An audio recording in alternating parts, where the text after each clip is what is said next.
الله الرحمن الرحیم. جاهلیت یو داسې وخت و په هغه دور کې به خلکو خپلې لوریانې ژوندۍ ښخولې. په هغه دوران کې کله د دواړو جهانو سردار تشریف فرما شه، په هغه وخت کې هغې بیا دا جاهلیت دا دور دا رسمونه پرې ختم کړه. حضرت یحیی کلبی رضی الله تعالی عنه باره کې راځي، یو ځل نبی کریم صلی الله علیه و آله وسلم سره تشریف فرما شو، وی د الله رسوله وی ما خو یو داسې لوی جرم کړی دی، الله به مې معاف کړي. او څه جرم دی کړی دی؟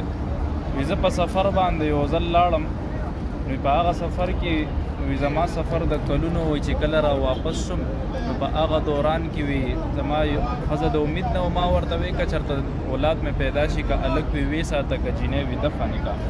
نو په هغه وخت کې نو وی زه چې کله راغم وی ما ته یو ماشوم دروازه کولاو که وی ښځې ته مې وی دا څوک دی؟ وی دا ګاونډی ده. وی ما ورته زه خیر دی ګاونډی ده چې هغې ژوندی ساتلی ده. څه وخت تېر شه، نو بیا چې کله ما ښځې سره مینه شروع کړې، هغه ماشوم یې زړه کې هم زما محبت راغی. وی په دې دوران کې وی ما ورته کاش چې زما دا یو لور وی. نو وی هغه راته وی دا خو هم ستا لور ده. وی چې دی راته کله ووی، نو وی ما وی ښځه ما به زوم پیدا کېږي او خلک به ما له پیغور راکوي. ما بچی ته وی راځه چې زه وی ښځې راته ګورې څه ورته ونه وی. ما ورته راځه نیا کاره دی بوځم بازار ته وځو. نو یا ماشومه راځي ته به ما له شیزونه اخلې دا بالې. وی چې کله راغه نو وی کم ده کنستل مې شروع کړ، وی زما په ګیره کې به دوړه انخته هغې به راله پاکه کړه.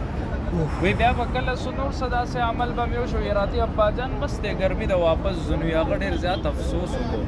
نو په دې دوران کې چې کله هغه داسې شوه چې دا سر یې پکې ښکته شي، ما پکې بند لاندې کا. وی راته وایي مه کوه دا جرم، ما څه جرم کړی دی؟ په کم جرم کې وي ته ما دفنې؟ خو چې کله یې ښکته کړم وی راته وي زه یو داسې وخت به راشي چې د دواړو جانو سردار به راځي، وي د دې تپوس به کېږي.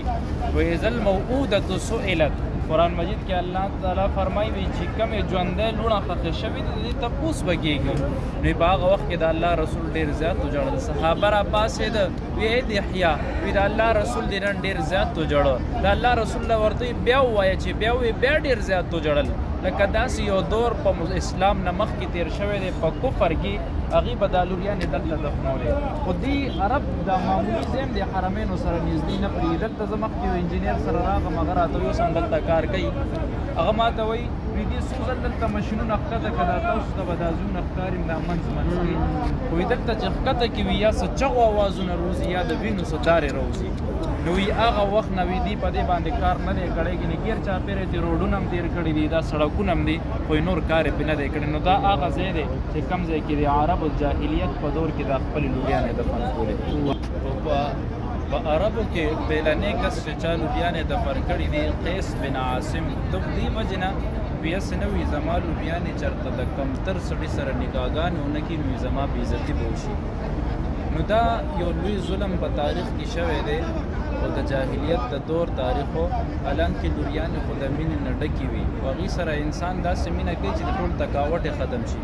خو د جاهلیت یو دور و هغه الله تېر کړ، نو نن هم د هغې آثار